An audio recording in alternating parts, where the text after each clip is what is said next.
Now on the Valley Today, schools in Detroit Lakes are among many taking extra security precautions after an online threat was noticed by Minnesota's VCA investigators. And the family of Philando Castile taking a step forward in their search for justice after the announcement of charges against the officer involved in his deadly shooting.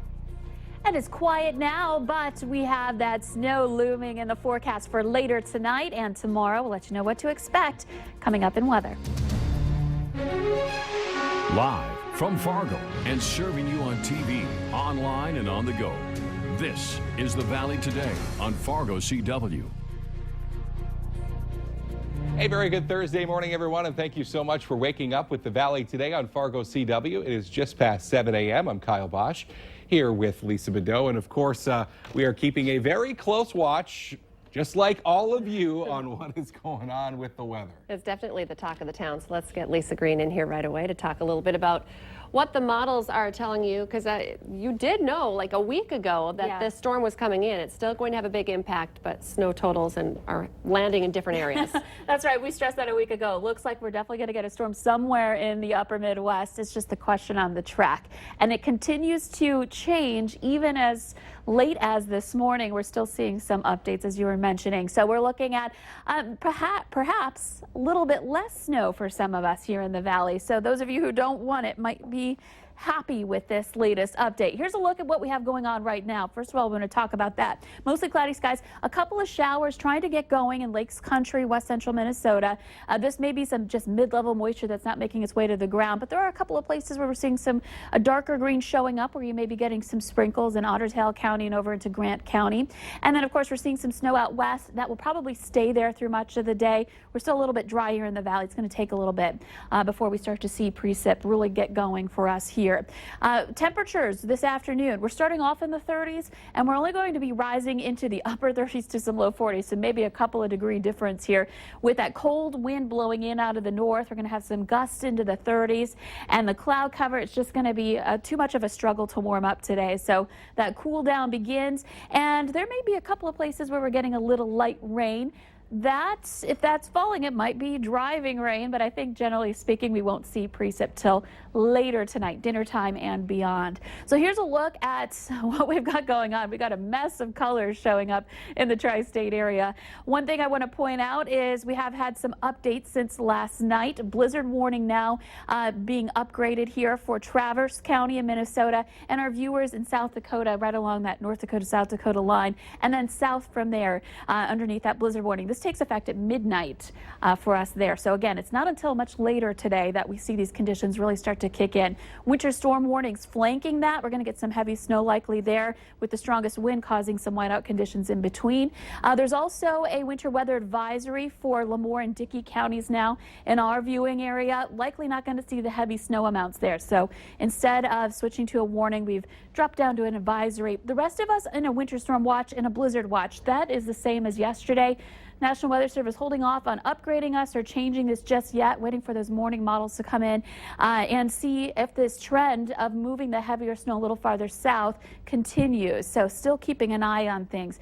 Generally speaking, again, the heaviest snow into Minnesota, stretching into eastern South Dakota.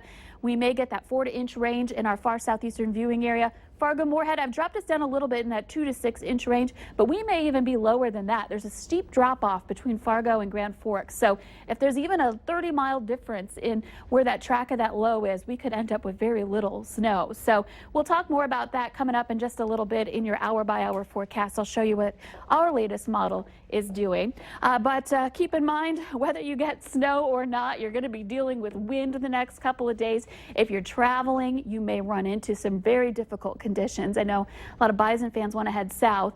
And then this weekend behind this, we've got temperatures that are pretty chilly. So all of us feeling the cold after this. Big changes coming up. The true battle with the kids to make sure they wear the coats. It begins every morning. Thank you, Lisa. We're following a developing story this morning. An online threat has police and school districts beefing up security today at schools in northern Minnesota. Detroit Lakes is one of them. Yeah, the Minnesota Bureau of Criminal Apprehension announced on Facebook yesterday that an unknown person was allegedly considering an attack on a northern Minnesota school, though no other information was given out. Now, Detroit Lakes was among the schools that issued a code yellow in an effort to keep both students and teachers safe and aware. That means that they notified parents about what was going on through calls, texts, and emails. The superintendent says they'll be talking with police again today and may issue another alert.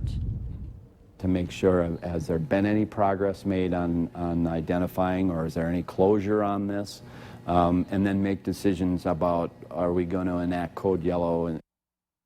The BCA is investigating to see if this threat is credible. If you would like to sign up for Detroit Lakes Public School notifications, we have that information on our website. Just head to valleynewslive.com. We're following some new developments for you this morning in a story out of the Twin Cities making headlines around the country.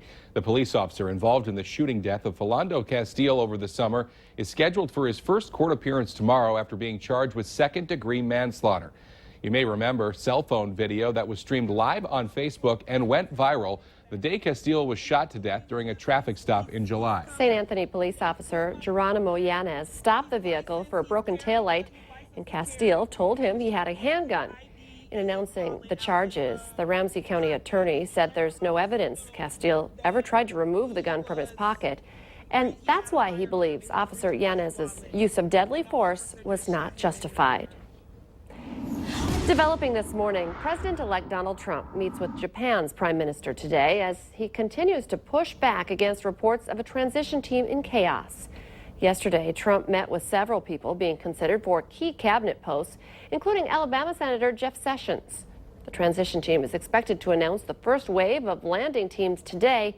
Those are the groups that will interact with federal agencies. Hillary Clinton is urging her supporters not to give up in the face of Donald Trump's presidency. The former Secretary of State made those remarks last night at a Children's Defense Fund event in Washington, D.C. It was the first time that Clinton has appeared in public since her concession speech a week ago. Tensions are on the rise between Dakota Access Pipeline protesters and supporters of the project. In fact, there was a shouting match between those groups outside the Bank of North Dakota in Bismarck yesterday. Police kept the two groups separate so the situation didn't escalate. 4 people were arrested during the protest for entering the bank and refusing to leave. And a new wrinkle in the pipeline protests here in the Valley. A now deleted Craigslist post advertised that people could get paid to protest at West Acres Mall tomorrow. Yeah, the person behind the post said that they had quit their job and cashed in their 401k, and that if you quit your job and joined him, he would pay you $1,000. The goal was allegedly to organize people for a protest tomorrow night at West Acres. Mall officials tell Valley News Live that the mall is private property and protesters will be arrested if they refuse to leave. Well, some Fargo police officers are apparently headed back out to western North Dakota to help police dealing with those protesters. A source tells Valley News Live that more law enforcement from the city will be traveling there soon as they continue to deal with protests that are likely to continue. With winter on the way as well, the U.S. Army Corps of Engineers says it will provide a winter camp near the town of Cannonball to keep everyone involved safe. This after the company that's building the pipeline is suing the Corps over its decision to put work in that area on hold, arguing the construction has already been approved. Following up on a developing story we brought to you yesterday, an arrest warrant has been issued for a man accused of breaking into more than a dozen businesses, stealing items and pawning them. David William Anderson is charged in Cass County Court for dealing with stolen property. He's accused of burglarizing 17 area businesses over the last 3 years. Well, if you're flying out of the Hector International Airport in Fargo, officials want you to get there a couple of hours early to make sure you have enough time to get through security. The TSA is experiencing issues with its carry-on screening equipment at the airport, and as a result, there could be longer wait times, especially when several flights are leaving at the same time. The TSA is asking you to consider checking your bag rather than waiting at the security checkpoint. No word on when the issue will be fixed. A lot of families across the country have someone struggling with drug addiction, and too often it ends up with a death. Coming up next here on the Valley today, how the donation of an addict's organs are helping his loved ones left behind.